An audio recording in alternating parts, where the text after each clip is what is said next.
अच्छा हुआ आप आए पंडित जी। जी जी, बहुत ही भाग्यशाली है लड़की आपकी, बहुत ही अच्छे घर से रिश्ता लाया हूं। एक मिनट दिखाता हूं, ये देखिए, विशाल मिश्रा नाम है इसका, 25 साल का है, बहुत ही पैसे वाले घर से है, बहुत सारी दुकानें हैं इनकी जो किराए पे चढ़ा रखी हैं। अजी एक दुकान तो लड़का खुद संभालता है, रेडीमेड गारमेंट्स की। इतना पैसा होते हुए भी जरा भी घमंड नहीं है। अच्छा पंडित जी, ये पढ़े लिखे कितने हैं? 12वीं पास है।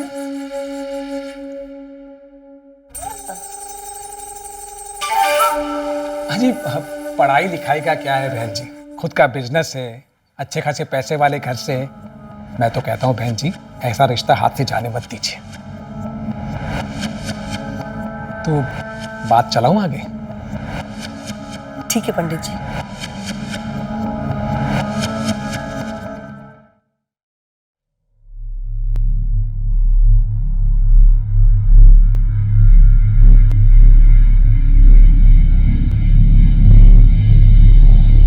मुझे पता है तू क्या सोच रही है। मैं जानती हूँ लड़का ज्यादा पढ़ा लिखा नहीं है, तो क्या इंसान पढ़ लिख कर भी तो पैसे ही कमाता है ना। देखने में क्या हर्ज है। लेकिन माँ, कहीं तेरे जिद के कारण अच्छा लड़का ना चला जाए। पहले भी तेरे जिद के कारण।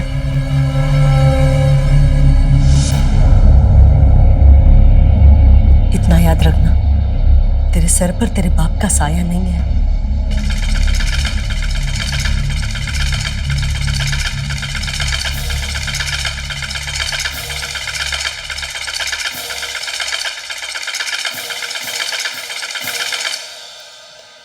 लड़का तो दिखने में सही लग रहा है।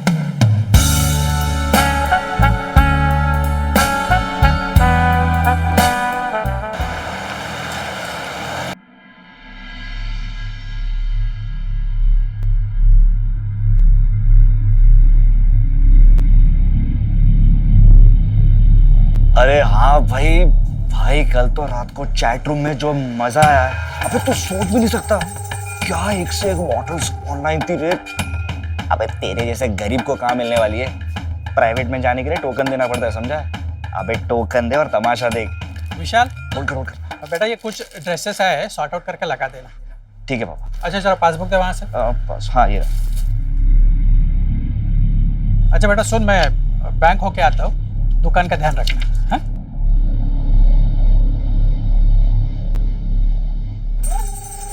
अरे पापा आ गए।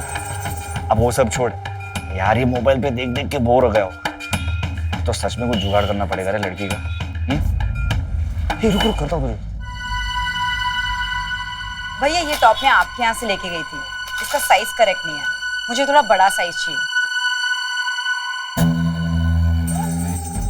हाँ हाँ हाँ हाँ, पर मैडम इस सेम साइज में और सेम कलर में तो नहीं है, मैं फिर भी चेक करता हूँ, ठीक है?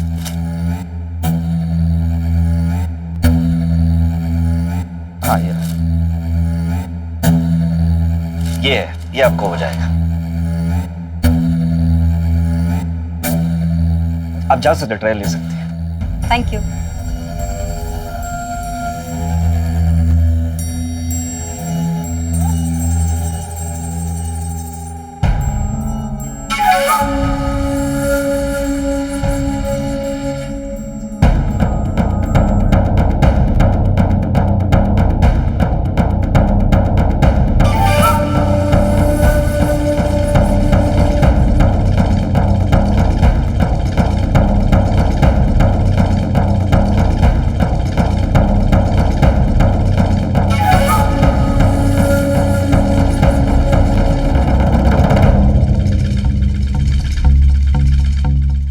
ये पैक कर दीजिए।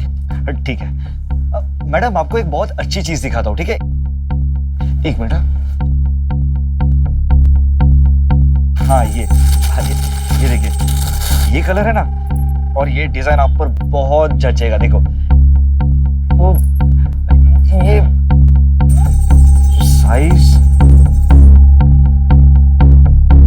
ये भी बहुत बड़ा है। क्या बदतमीजी है, छुआ कैसे तूने मुझे? नहीं दीदी, सॉरी, मैं तो सिर्फ साइज चेक कर रहा था दीदी। मुझे लगा एक पर एक ऑफर फ्री थी तो मैं आपको दिखा रहा था।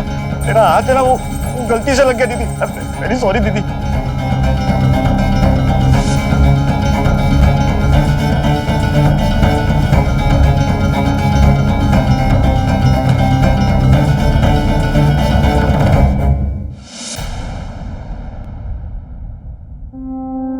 थोथा चना बाजे खाना, इसका अर्थ यह है कि अधूरा ज्ञान कभी भी खतरनाक होता है। इसका सबसे बड़ा उदाहरण है अभिमन्यु, जिसमें अभिमन्यु को अपने अधूरे ज्ञान की वजह से ही अपनी जान गंवानी पड़ी। दोस्तों, क्राइम स्टॉप के शो में आपका हार्दिक स्वागत है। नमस्कार, प्रणाम, नमन के साथ मैं हूं आपका रवि किशन। जीवन में हर ज्ञान, हर शिक्षा जरूरी, इसीलिए बच्चा जैसे ही स्कूल जाने के लायक होता है हम उसे स्कूल पहुंचाते हैं। लेकिन आज के युवाओं के लिए आज का माहौल बहुत ही खतरनाक होता जा रहा है, क्योंकि आज उनके हाथ में मोबाइल है, इंटरनेट है, और इस रास्ते से उन्हें एक दूसरी ही शिक्षा मिल रही है, जिसके बारे में शायद आपको भी नहीं पता। हमारी कहानी आज उसी विषय पर आधारित है। आइए देखते हैं क्राइम स्टॉप। आप रहिए सुरक्षित।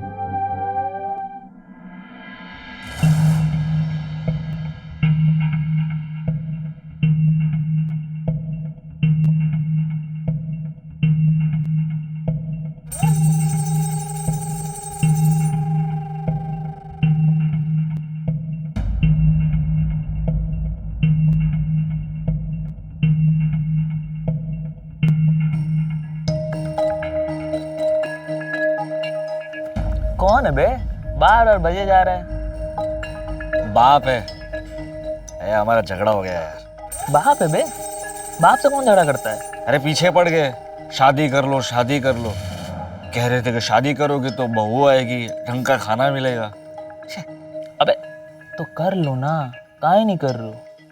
तू क्या पागल हो गया क्या? हाँ, शादी कर लो। वो अपना दोस्त पता है सुंदर, याद है? जब से शादी हुई ना उसकी, मिमियाता रहता है अपने जोरों के सामने। अबे तुम मिमियाना छोड़ो, सुंदर की बीवी को देखा है? एकदम कड़क माल है, एकदम रापचिक। और हमारी मानो तो तुम भी कर ही लो, तो अंकल जी को मिलेगा अच्छा खाना और तुमको मिलेगा लाइसेंस। और वैसे भी तुमने कहा है अब तुम्हारा हाथों से तो होता नहीं है। अब सामने से मिल रही है और तुमको छारे नाटक। अबे जिंदगी भर देखते ही रहोगे, कुछ करोगे भी? शादी जो है ना, वो शारीरिक सुख पाने का ना सरल उपाय है। लड़की उसके बाद मना कर नहीं सकती, काहे कि तुम हो उसके पति। उसके बाद प्राइवेट शो बिना टोकन का हर रोज।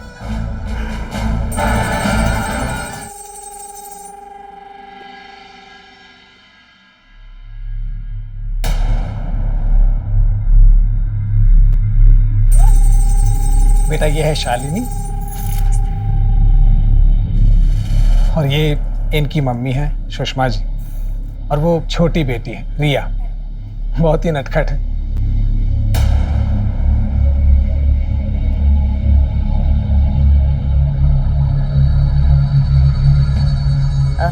चाय लीजिए ना।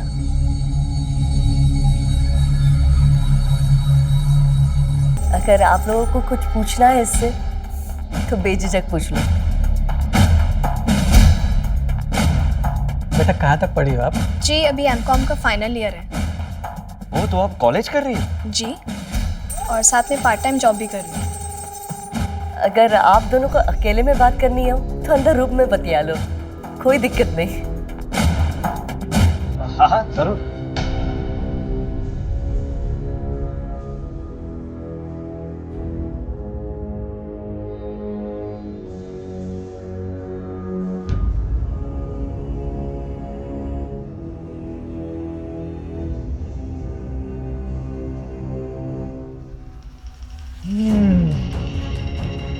तो ये बेडरूम है आपका?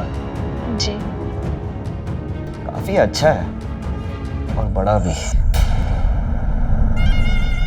अरे हाँ, आपके दोस्त कितने हैं? दोस्ती का हिसाब कौन रखता है? अरे आइए ना, अरे यहाँ बैठो, हम क्या आपको खा जाएंगे? हाँ जी वो मैं आपके लिए कुछ लेकर आऊं? अरे आप इतना नर्वस क्यों हो रही हो? हाँ आपने 12वीं ही पढ़े हो, आगे क्यों नहीं? अरे आगे पढ़ाई करके क्या करते हम? इतनी सारी दुकानें हमारी कौन चलाता?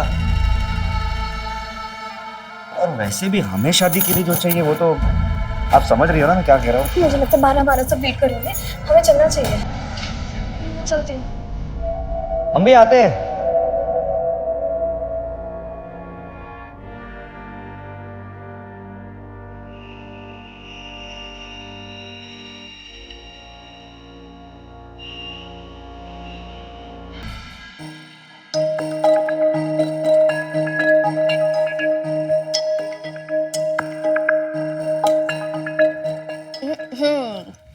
किसके यादों में खोई हो? हमारे जीजू की। अच्छा बताओ आज क्या क्या हुआ, क्या बातें की? कुछ नहीं यार। क्यों, तुझे विशाल पसंद नहीं आया क्या? अरे इतना अच्छा घर है, तू पूरे घर में अकेली रहेगी, राज करेगी, कोई रोक टोक भी नहीं होगा।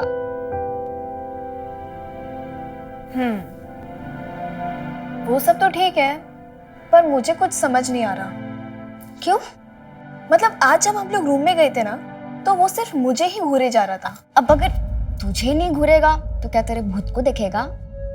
पता नहीं यार, पर वो उसकी नजर मेरी शक्ल पर नहीं थी, वो बहुत ही गंदी नजर से देख रहा था मुझे। अरे तो उसमें क्या हुआ? देख तू है ही इतनी सुंदर। हाँ तू तो शर्मा रही है। देख शादी में अगर पति पत्नी के बीच गंदी नजर ना हो तो फिर क्या होगा? हाँ हाँ, और तुझे ताड़ रहा था ना वो, मतलब सब नॉर्मल है। पता नहीं यार, मुझे तो बस ये पता करना है कि वो तेरे बारे में क्या सोचता होगा। इसलिए अब गाय को पटाने के लिए पहले बछड़े को पटाना पड़ेगा, है ना?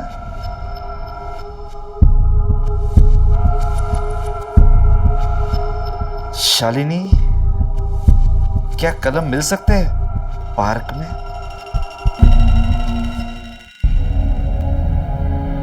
पता है आपको विशाल, मेरी माँ ने बहुत स्ट्रगल किया है हम लोग को यहाँ तक पहुँचाने में। नर्स थी, डबल शिफ्ट करती थी ताकि हम लोग अपनी पढ़ाई पूरी कर सकें।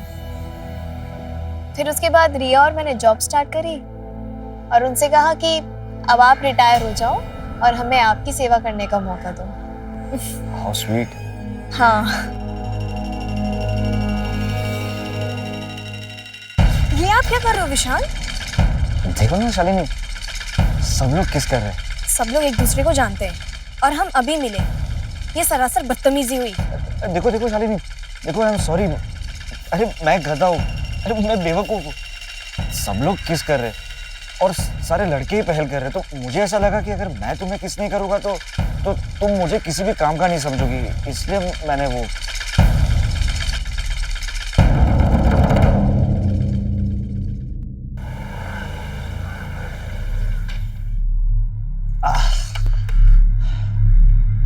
चलो बाय।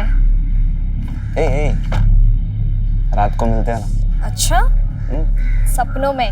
चलो अभी जाओ। अरे हाँ हाँ जा रहा हूँ, रुक जा बाबा।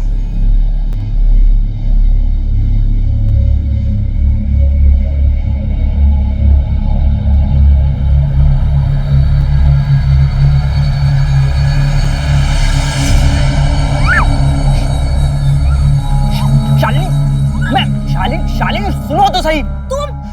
शालिनी प्लीज मुझसे ब्रेकअप मत करो यार, तुम सिर्फ मेरी हो। छोड़ो। लिसन ध्रुव, मेरी शादी विशाल के साथ तय हो चुकी है और अब मैं वही करूंगी जो मेरी माँ चाहेगी, क्योंकि मैं तुम्हारे साथ एक बार भाग के देख चुकी हूँ। तुमने मुझे मारा, मेरे साथ बदतमीजी की, मेरा रेप करने की कोशिश की तुमने ध्रुव।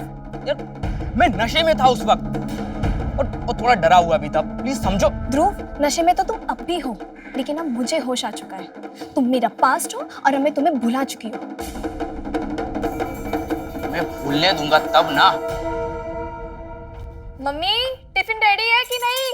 अरे हाँ हाँ, पैक कर दिया है। लेट हो रहा है। और तुम वक्त पे खाना, ठीक है? हाँ ठीक है, चलो बाय। बाय, ध्यान रखना। हाँ हाँ, बाय बाय।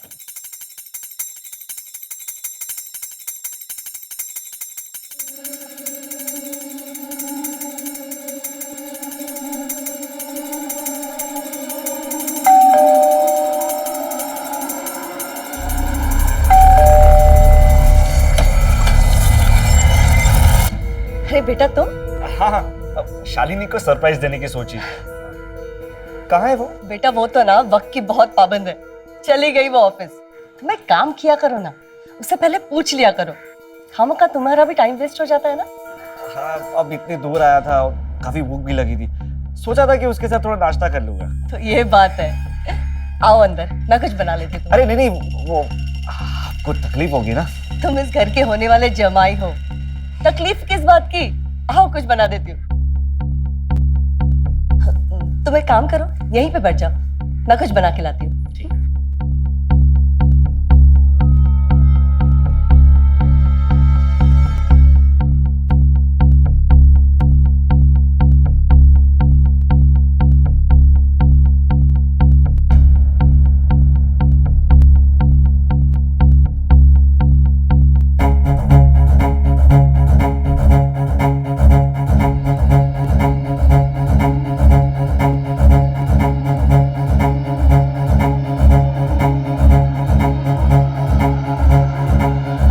ये लो बेटा, तुम्हारे लिए गर्मा गर्म पराठा बना है।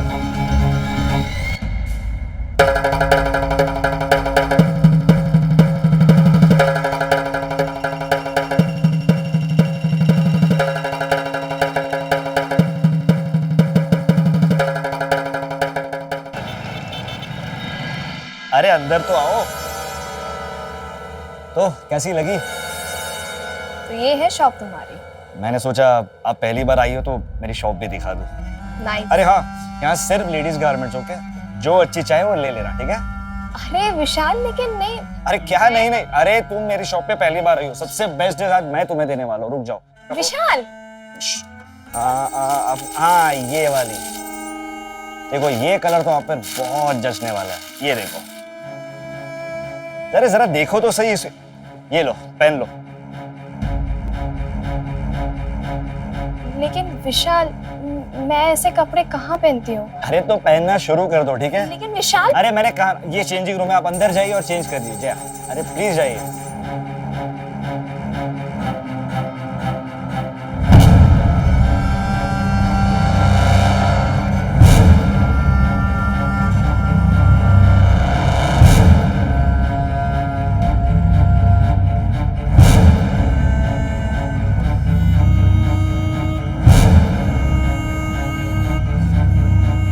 क्या बॉडी है इसकी।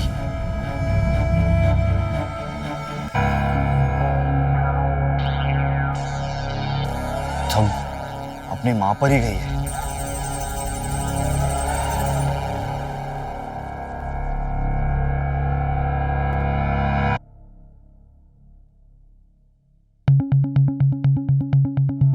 विशाल,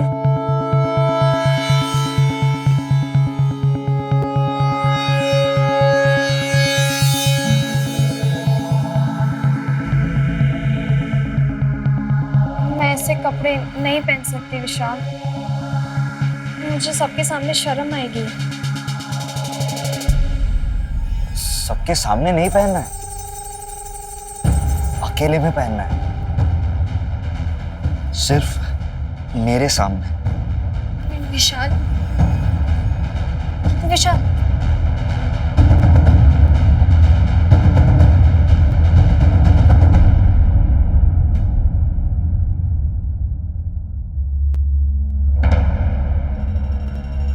विशाल, ये क्या कर रहे हो? प्यार कर रहा हूं, तुम भी करो ना। विशाल, मजा आएगा। विशाल छोड़ दो पर हुआ क्या? विशाल छोड़ दो मुझे। विशाल,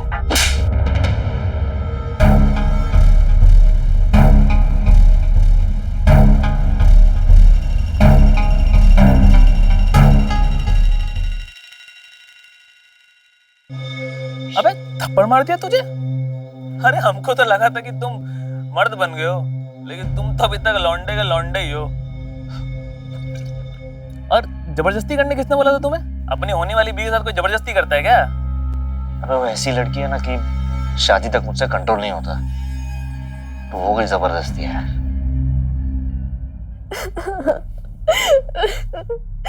माँ, मुझे शादी नहीं करनी। वो लड़का पागल है, उसके सर पर सिर्फ हवस का भूत सवार रहता है। पहले तो रोना बंद कर, मुझे एक बार उससे बात करने दे। बात क्या करनी है? कल आप सीधा सीधा इस रिश्ते के लिए मना कर दो। मुझे शादी नहीं करनी। हाँ हाँ, मना कर देती हूँ ना, और तू बैठी रही इस घर में। पहले ही तू एक बार घर से भाग चुकी है, ये तो शुक्र मना अब तक उन्हें पता नहीं है, नहीं तो हम क्या वही इस रिश्ते से मना कर देते। माँ मैं तब 17 साल की थी, बच्ची थी मैं, गलती हो गई मुझसे। अब क्या जिंदगी पर इस बात की सजा मिलेगी मुझे? हाँ मिलेगी, क्योंकि तू एक लड़की है।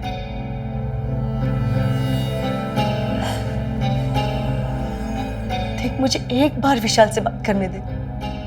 जैसे तुझसे गलती हो सकती है, उससे भी तो गलती हो सकती है ना।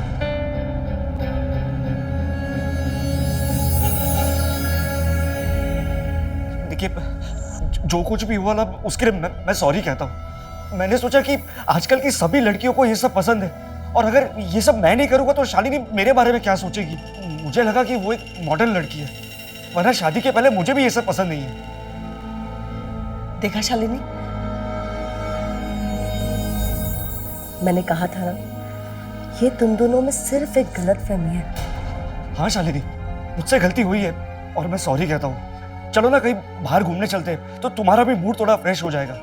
और हाँ, मेरा तो एक दोस्त भी तुम्हें मिलना चाहता है। जाओ ना।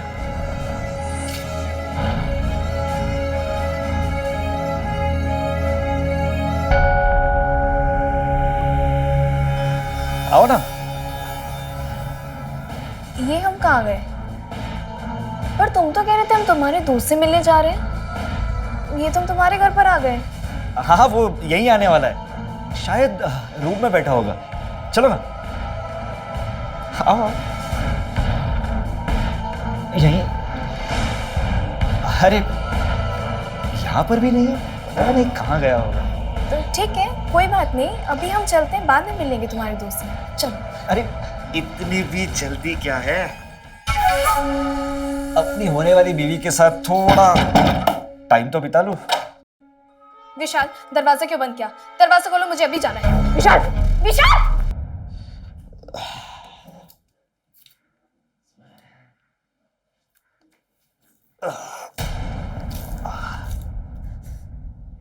अब अगर इसके बारे में किसी को कुछ भी बताया ना, तो ये एमएमएस है ना, मैं सबको सेंड कर दूंगा, ठीक है? और हाँ हाँ, मैं आगे से जहां भी जब भी बुलाऊं ना, आ जाना, ठीक है?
अरे विशाल बेटा, तुम यहाँ? हाँ, शालिनी है।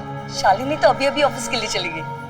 ओहो, मुझे आने से पहले कॉल करना चाहिए था। कोई बात नहीं, बाद में आता हूँ। ठीक है। विशाल बेटा, क्या हुआ? पता है, वो कमर में ना नस चढ़ गई। आप पहले नर्स थी ना? प्लीज चेक कर लेंगे। हाँ हाँ, आओ आओ अंदर आओ। आओ बेटा, चलो। अरे आओ यहाँ पे बैठो। या आ जाओ। नहीं नहीं, यहाँ नहीं, वहाँ चलते हैं। आराम से, आराम से, अरे बाप। आराम से।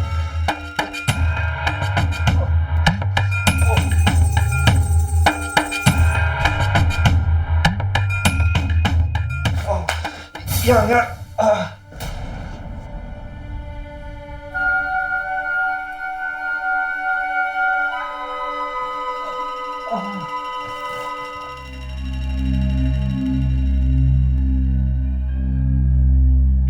हाँ बस यही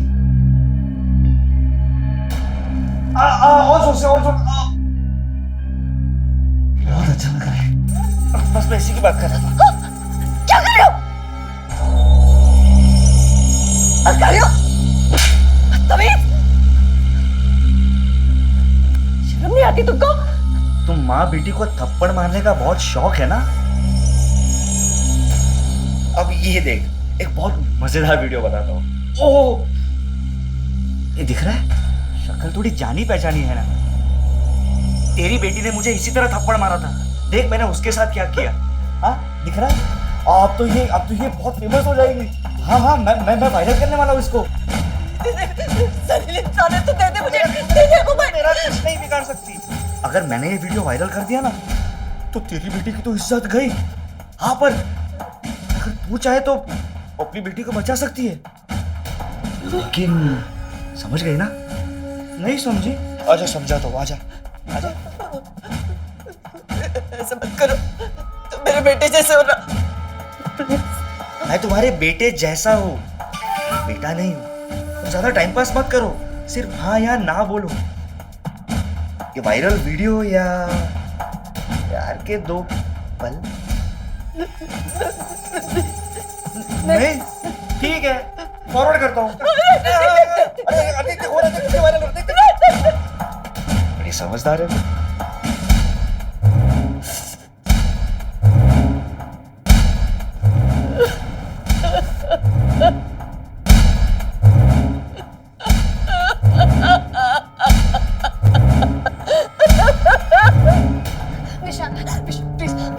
प्लीज छोड़ दो मुझे विशाल।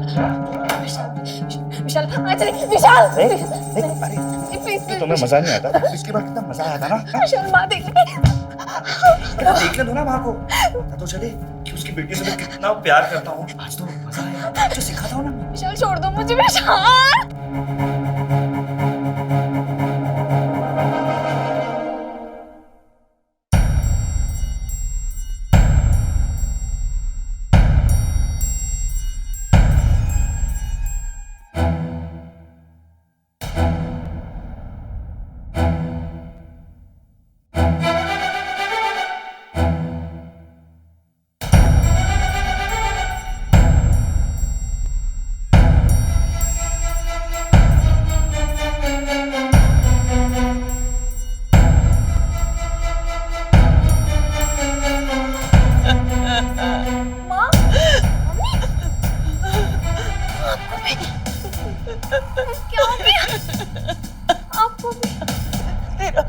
तेरा वीडियो है उसके पास।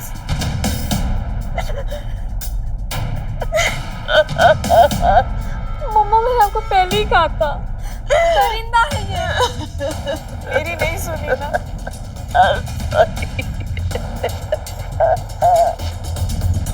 ये सब मुझे समझ ही नहीं आ रहा है।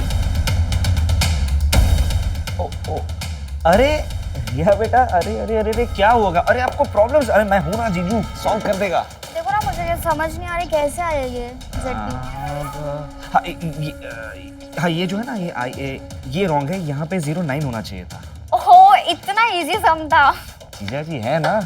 Thank you so much. और कोई डाउट है आपको? जीजू बताओ ना, ये 8 कहाँ से आया? ये 8 नहीं होना चाहिए, तो यहाँ पे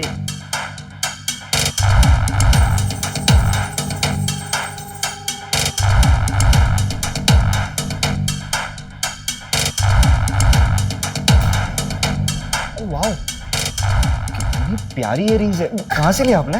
सेक्टर 22। ओह,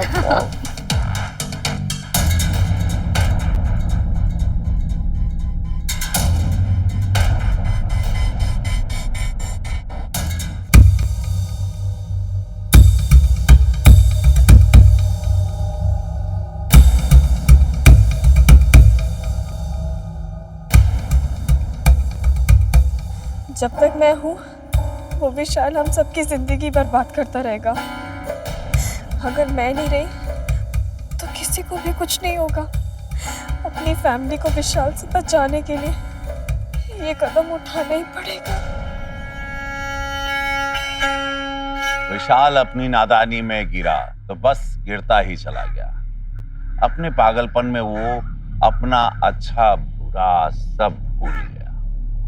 हाँ, ये पागलपन ही तो था और शायद ये अधूरी शिक्षा का ही नतीजा था। लेकिन इस कहानी में शालिनी और सुषमा की खामोशी भी सवाल खड़े कर रही।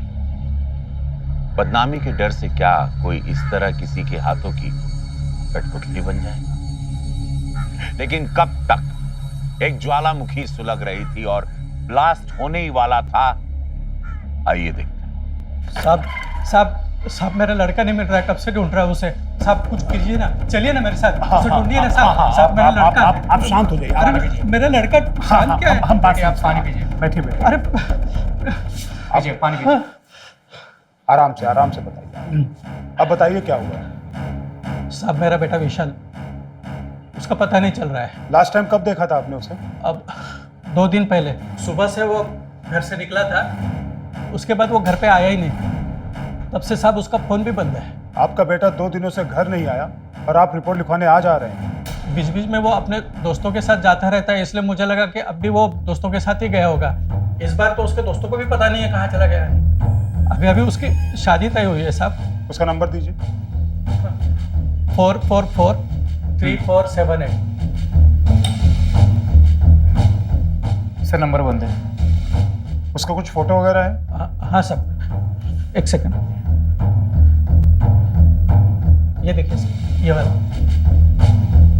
आपने बताया आपकी बेटी की शादी तय हुई है? जी, शालिनी पांडे नाम है उसका, बड़ी सुशील लड़की है साहब। उसका एड्रेस?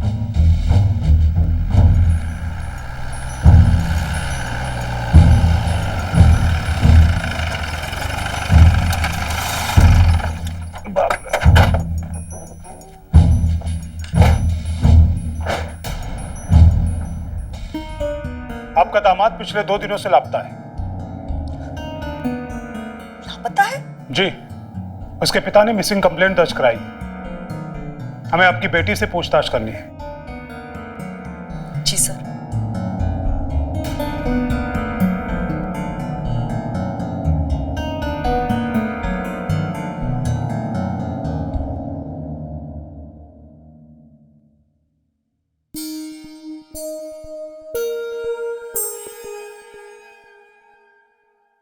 शालिनी, आपके चेहरे पे निशान? सर ये सब विशाल ने किया है। हर रोज जबरदस्ती करता था सर, और जब मैंने मना किया तो उसने मुझे बहुत मारा। सर जब शालिनी ने ये सब मुझे बताया तो मैंने विशाल को धमकी दी पुलिस में जाके रिपोर्ट दर्ज करने की। मुझे नहीं लगता वो कहीं गायब हुआ है सर। वो तो डर के मारे कहीं भाग गया होगा।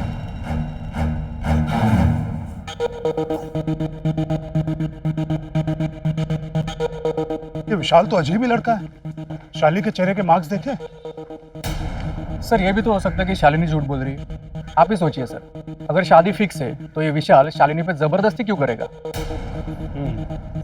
ये तो विशाल के घर पर जाकर ही पता चलेगा। चलो। और एक बात, विशाल और शालिनी के घर के आसपास के एरिया में जितने सीसीटीवी है सबकी फुटेज चेक करो। Okay sir.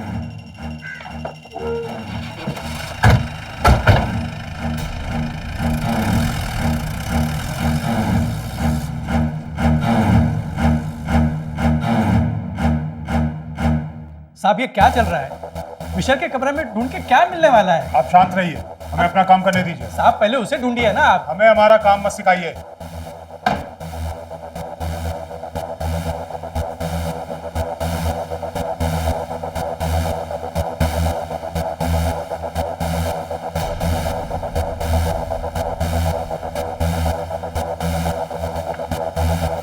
लैपटॉप ले लो। सर ये सब मिला है, और सर लैपटॉप में भी काफी कुछ मिला है। उसने शालिनी के साथ भी मारपीट करके कई बार शारीरिक संबंध बनाए। नहीं साहब, मुझे इसके बारे में कुछ पता नहीं है। मैंने तो सोचा था विशाल सीधा साधा लड़का है। निकल, सारा सामान जब्त करके थाने लेकर चलो। आपके बेटे का कोई खास दोस्त है? शायद उसे पता हो कि आपका बेटा कहाँ गया है। एक है, संकेत। निखिल, संकेत का नंबर लेकर उसे थाने बुलाओ। सर नंबर बोलिए संकेत का। सर विशाल को पॉर्न देखने की आदत थी सर।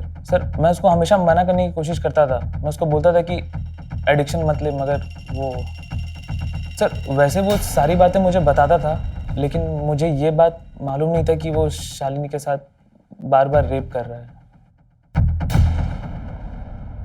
सर एक बात और, जिस दिन विशाल गायब हुआ था ना, उस दिन शालिनी का एक्स बॉयफ्रेंड ध्रुव और विशाल के बीच में झगड़ा हुआ था, और विशाल ने मुझे खुद फोन करके बताया था, और मैं उसको बोला भी था कि मैं वहां आ जाता हूँ, लेकिन वो बोला कि नहीं, वो घर जा रहा है।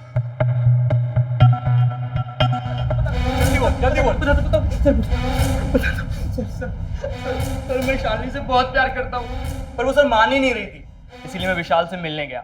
उसे डराया, धमकाया, हमारे बीच में मारपीट भी हुई, पर सर मैंने उसे जान से नहीं मारा। सर मैं उस दिन इतने नशे में था कि सर उसके एक पंच से नीचे गिर गया, पर सर मैंने उसे मारा नहीं। जब तक विशाल नहीं मिलता है ना, तो यही सड़ेगा। लेकिन सर क्यों सर, मैंने कुछ किया नहीं है सर। सर सुनिए तो सर।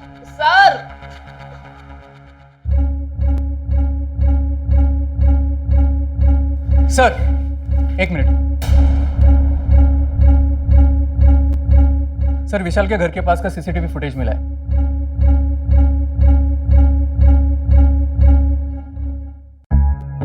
सर यहाँ से विशाल का घर 2 मिनट की दूरी पर है, लेकिन यहाँ से विशाल के घर तक और कोई सीसीटीवी कैमरा नहीं है सर। इसका मतलब ये है कि विशाल घर की तरफ तो गया, लेकिन घर नहीं पहुंचा। सर बहुत अंधेरा था, रास्ते पर भी कोई नहीं था, इसीलिए किसी ने कुछ भी नहीं देखा सर। विशाल का मोबाइल ऑन हुआ? नहीं सर।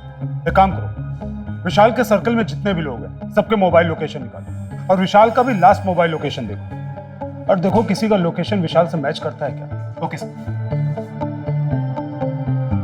सर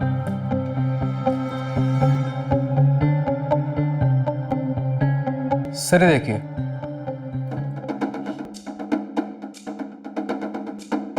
सर मतलब विशाल अपनी सास को लेकर भी फैंटेसी में था।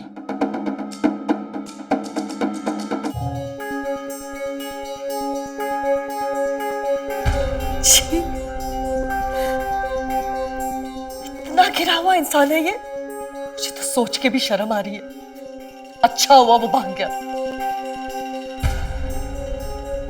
तो आपको विशाल की इस हरकत के बारे में कुछ भी पता नहीं था?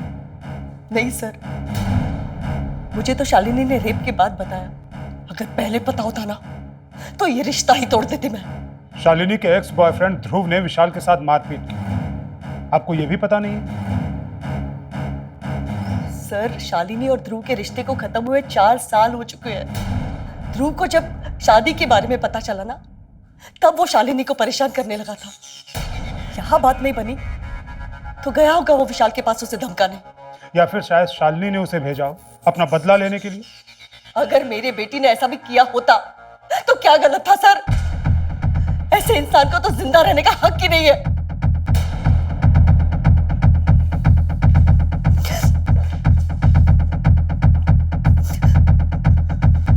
नजर रखो इन लोगों पे, कुछ तो है इस औरत के बारे में जो मुझे खटक रहा है।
कौन था ये आदमी?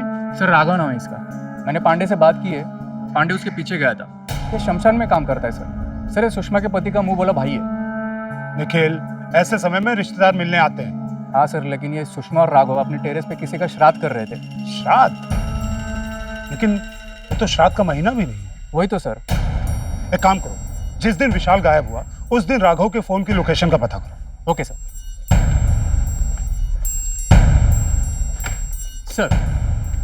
सर राघव का मोबाइल लोकेशन उस दिन सुषमा के घर और उसके बाद विशाल के घर के पास भी देखा गया था। अहम बात यह है सर कि उसके बाद राघव का मोबाइल लोकेशन शमशान के बाजू वाले जंगल में था। इनके लिए बहुत बड़ी लीड है सर। लेकर आओ राघव और सुषमा को। Okay sir.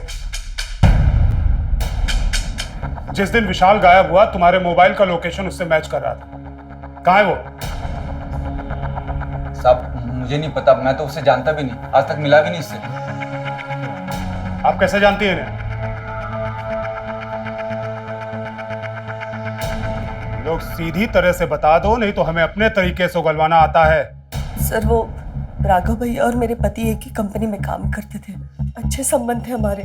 कंपनी बंद हो गई तो राघव भैया शमशान में काम करने लगे। पापी पेट का सवाल था। तुम लोग घर की छत पर श्राद्ध किसका कर रहे थे? तुम्हारे पति का? बोलो कहाँ है विशाल? बोलो। ये सारा प्लान इसी का था।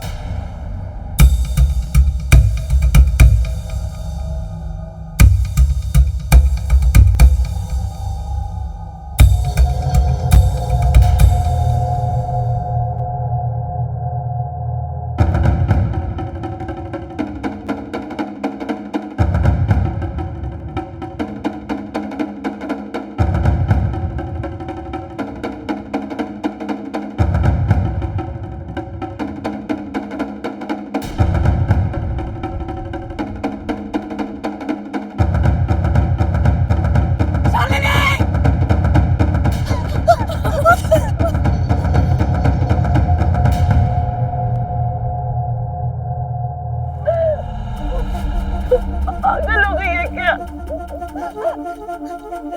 अपनी जान देने जा रही थी। मैं पागल हो गई हूँ मैं पागल।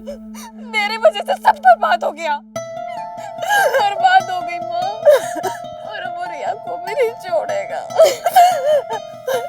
तुझे क्या लगता है तेरे मर जाने के बाद वो अपनी दरिंदगी बंद कर देगा? तेरे जाने के बाद वो रिया को ब्लैकमेल करेगा, उससे भी बर्बाद कर देगा। अब तो एक ही रास्ता है, उसे रोकना होगा, चाहे जो भी हो।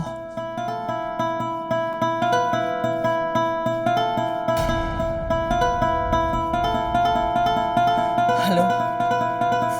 ये सब फोन करके मुझे इसने बताया और फिर मैंने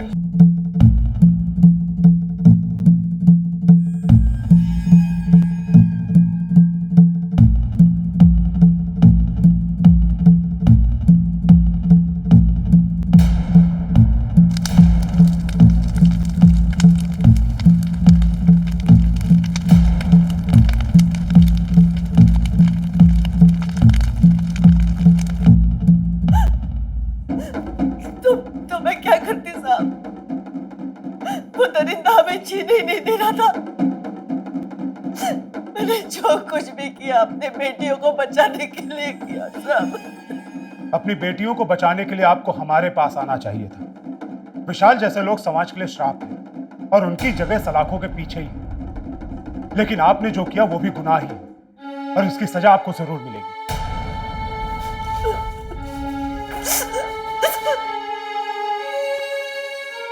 आधी अधूरी शिक्षा इंसान को किस हद तक गुमराह कर सकती है, वो किस हद तक अपने रास्ते से भटक सकता है, और अंजाम तो यही होना था।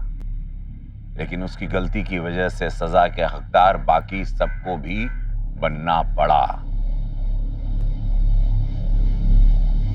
सुषमा, राघव और शालिनी भी कानून के मुजरिम बन चुके। एक इंसान तो बह की गया, काश की शालिनी और सुषमा ने उसी वक्त कानून का सहारा लिया होता तो आज उन्हें कानून का मुजरिम नहीं बनना पड़ता। जुल्म करने वाला मुजरिम तो है, लेकिन जुल्म सहने वाला भी एक दिन इस तरह मुजरिम बन जाता है। अपने बच्चों को आगाह कीजिए कि वो आधी अधूरी शिक्षा में ना फंसे। इंटरनेट की दुनिया एक तिल्स्म है जिसमें अपने बच्चों को हमें बचाना है। नजर रखिए ऐसे मामलों पर। मिलते हैं अगले एपिसोड में। क्राइम स्टॉप, आप रहिए सुरक्षित। जय हिंद, भारत माता की जय।